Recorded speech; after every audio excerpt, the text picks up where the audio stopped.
Joint parliament కన్ వేసినాం కదా, జేపీసీ వేసినాం, జేపీసీలో చెప్పండి. జేపీసీలో లేని పార్టీలు కూడా ఉంటాయి, వాళ్ళ అభిప్రాయాలు కూడా ఉంటాయి. అందరి అభిప్రాయాలను పరిగణలోకి తీసుకోవాలి. అఖిలపక్షం కాల్ఫర్ చేయడానికి మీకున్న ఇబ్బంది ఏంది?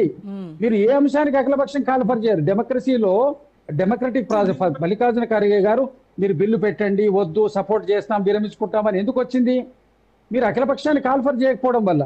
మీరు అది కూడా కేవలం జరుగుతున్నటువంటి ఏదైతే జరిగిందో, మీరు పార్లమెంట్ రన్నింగ్ సమయంలో సడన్ గా బిల్లు తెచ్చి మధ్యలో పెట్టిండ్రు. ఎలక్షన్స్ మధ్యలో లెటర్ రాసి మీకు అప్పీల్ చేసిండ్రు మల్లికార్జున ఖర్గే గారు. ఎలక్షన్స్ అయిన తర్వాత మనం ఇమీడియట్ గా పెడదాం, ఎలక్షన్స్ ఉన్నాయి, ఏ ఎన్నికలు ఆ రాష్ట్రాలకు సంబంధించిన వాళ్ళ ప్రాతినిధులు వారు సరిగ్గా అయినటువంటి ఇక్కడ ఫోకస్ చెప్పలేరు, కాబట్టి దయచేసి మనం ఎలక్షన్స్ అయిన తర్వాత మనం దీని మీద చేద్దామని చెప్పినారు. అంతా ఏదో కొంపలు మునిగిపోయినట్టు అప్పటిదప్పుడు పార్లమెంట్ లో బిల్లు తెచ్చి పెట్టి దాన్ని విరగొట్టిండ్రని చెప్పి దాన్ని చేసుకోవడం, ఒకవేళ పాస్ అవుతే మేము చేసినామని చెప్పి దాన్ని అడ్వాంటేజ్ తీసుకునేటువంటి ఒక రాజకీయ ఎత్తుగడగా బిల్లును వాడుకున్నారు. మరి కాంగ్రెస్ ఏం చేసిందండి? యూపీఏ ప్రభుత్వం 58 ఏళ్ల పాటు మీరు ఈ దేశాన్ని పరిపాలించారు కదా, మరి మీరు అప్పుడు ఏం చేశారు? చెప్తామంటే 50 సంవత్సరాల క్రితము ఇందిరాగాంధీ గారు దీని మీద సీలింగ్ పెట్టడానికి గల కారణం దక్షిణాది ఉత్తరాది ప్రాంతాల్లో ఏర్పడినటువంటి వైషమ్యాలు.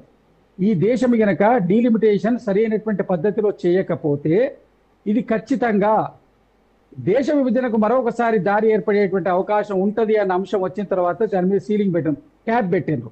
ఆ క్యాబ్ను మొన్న తీసేసారు. క్యాబ్ను ఆల్రెడీ 50 years నుంచి ఎందుకు ఇంపోజ్ చేసి పెట్టిందంటే ఈ దక్షిణాది ఉత్తరాది అనేక కొన్ని ఈశాన్య రాష్ట్రాల్లో కొన్ని ప్రాంతాల లోపల దేశం నుంచి విడిపోయేటువంటి ఆస్కారం, అక్కడ ప్రత్యేక ఉద్యమాలు వచ్చేటువంటి సందర్భాలు ఉండే. మీరు పంజాబ్ ఇష్యూ ఉండే కదా, అట్లే దేశంలో కాశ్మీర్ ఇష్యూ ఉంది. మళ్ళీ దక్షిణాదిలో కూడా ఏమైనా కొత్త అంశాలు వస్తే దేశ యొక్క సార్వభౌమత్వానికి ఇబ్బంది వస్తున్న అంశం కోసం దాన్ని సీలింగ్ పెట్టారు.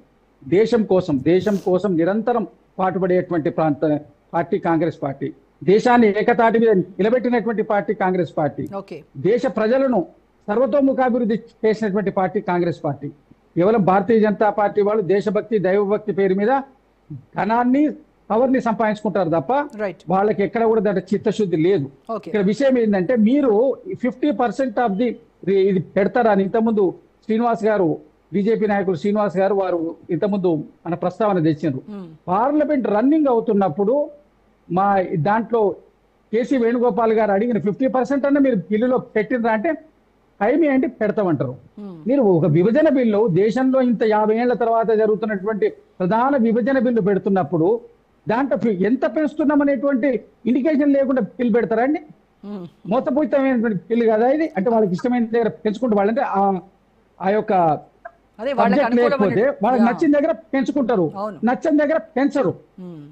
అంటే ఇది ప్రజాస్వామ్యమా లేకపోతే ఇదేమన్నా రాచరిక వ్యవస్థనా వాళ్ళకి నచ్చినట్టు చేసుకోవడానికి? డెమోక్రటిక్ ప్రాసెస్ లో చేసేటువంటి దాన్ని కాంగ్రెస్ పార్టీ ఖచ్చితంగా సమర్థిస్తుంది. ఇప్పుడు అఖిల పక్షాన్ని ఖచ్చితంగా వీడు పిలిచి తర్వాత జేపీసీ, ఫస్ట్ అఖిల పక్షం తర్వాత జేపీసీ ఓ పద్ధతి ప్రకారం జరిగితే ఖచ్చితంగా, ఎందుకంటే సెన్సెస్ అయిపోయే లోపే బిల్లు కావాలి. ఇప్పుడు ఎందుకు తొందరపడుతున్నారు అంటే సెన్సెస్ అయ్యే లోపు దీని మీద క్లారిటీ రావాలి. సెన్సెస్ అయ్యేంత వరకు కాకపోతే ఈ మళ్ళా విభజన జరిగేటువంటి అవకాశం కానీ లేదు. కాబట్టి వాళ్ళు ఎఫెక్టివ్ స్టెప్స్ తీసుకునే ప్రయత్నం చేస్తున్నారు. దానికి మద్దతు కూడగట్టాలి అంటే మీరు క్లారిటీ ఇవ్వాలి. పక్షాలు ముందుకు వస్తాయి.